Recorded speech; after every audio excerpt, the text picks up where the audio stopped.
This class, away we go. Is Casey O'Gorman going to get the good start? He certainly looks to have done up to the first chicane, and it is all going swimmingly for Casey O'Gorman out in front. What a textbook getaway, but it's a joy, Alan, to see so many riders picking their way through the S's. It certainly is, and not least, just notice there, Jake, Caris Jones. We had a look at Cameron Saul in that first race, midfield runner last year. Caris Jones likewise, she's P4 here. She's in 5th place there currently, but started P4. Great to see the young riders progressing, getting better. We absolutely love it.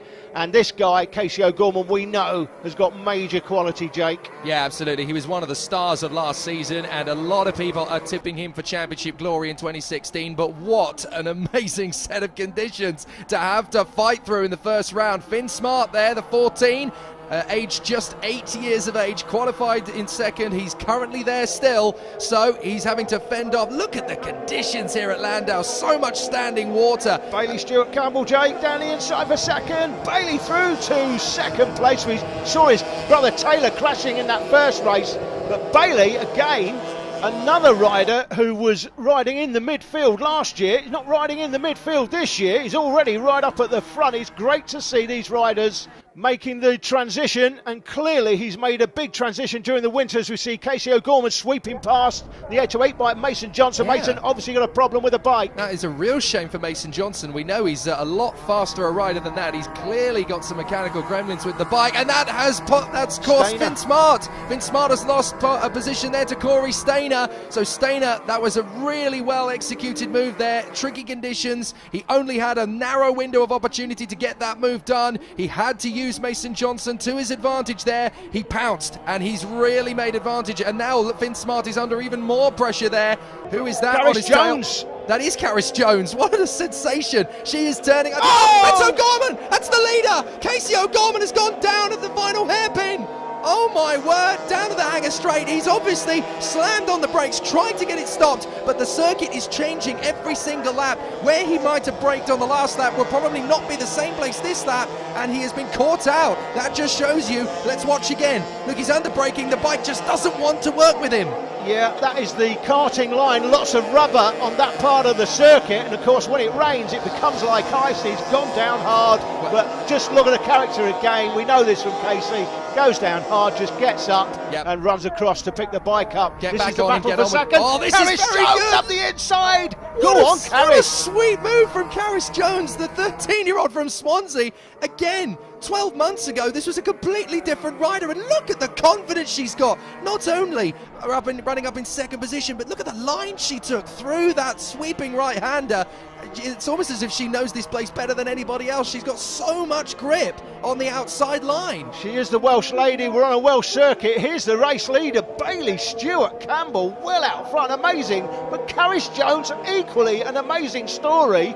And also in behind there, Corey Stainer doing well as well. Bailey Stewart Campbell got the fastest laps, half a second quicker than anybody else as they come into the hook. I'm just going to throw out the script that I had coming. Oh, it's Karis Jones! Karis Jones has gone down. I don't believe it. I was just about to say I'm going to throw out the script that I'd written in terms of what we can expect to see in 2016, because Karis Jones is rewriting the book, and unfortunately in the hook she drops it. Not her fault at all. Again, really tricky conditions. Let's look. That's the perfect line.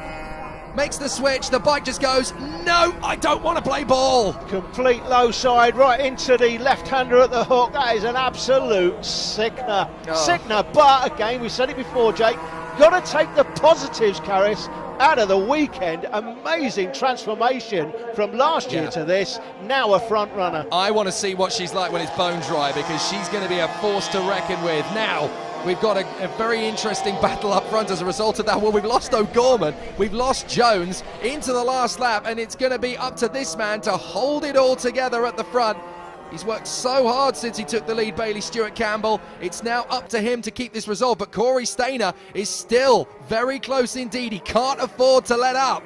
He's in amongst the traffic.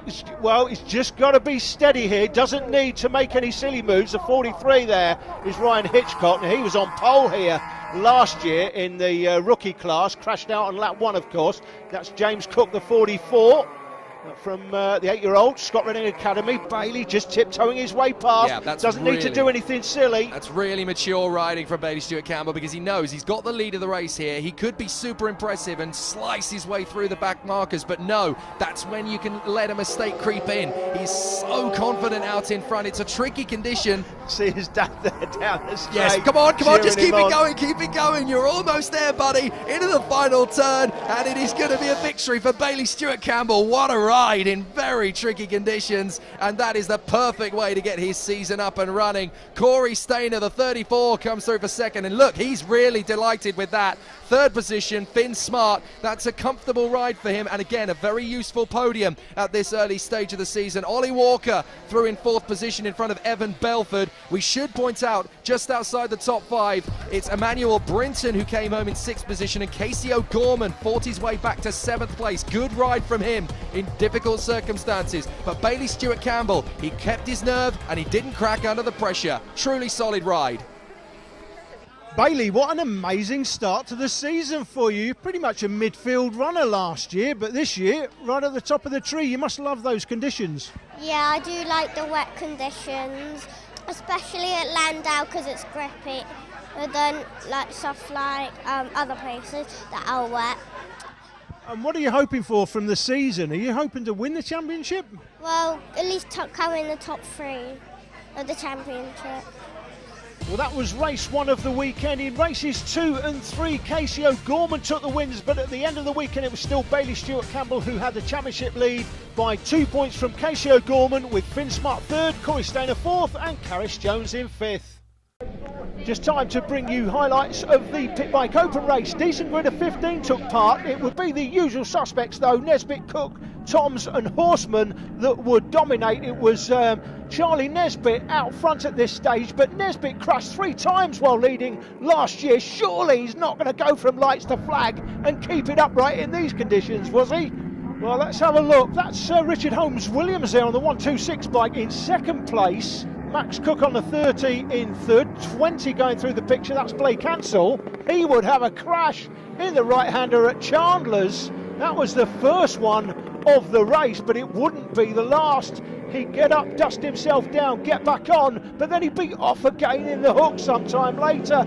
It was Nesbitt that led at this stage from Max Cook, the 30. That looks like TJ Toms, but he's got number 7 on the bike. Surely that's wrong. It should be number 6 on the timesheets. We think that's TJ, and if it is, he owes a fine of £1,500 to the race organisers for running the wrong number, which of course they have to split with us. It was Nesbitt who was still upright, amazingly so at this stage, leading, but hounded by the 30 bike of Max Cook, chasing him up.